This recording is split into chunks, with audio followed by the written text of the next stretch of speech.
দেখো আমরা এখন এনজিপির ওয়েটিং রুমে রয়েছি। তো ওয়েটিং রুমে এখানটা এসি বেশ অনেকটা বড়। তো আমার কোবরাটার দিকে তাকিও না তোমরা কেউ, অবস্থা খুব খারাপ। কেন মাঝ রাত্রিবেলা এরকমভাবে নেমেছি তো অবস্থা বিশাল খারাপ। তোমার কোবরাটাকেও দেখো না, ঠিক আছে? তো ভিডিওটা করছি সেটা দেখো।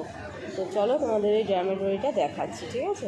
এই দেখো, এই হচ্ছে ড্রামেটরি, পুরো এসি রুমটা।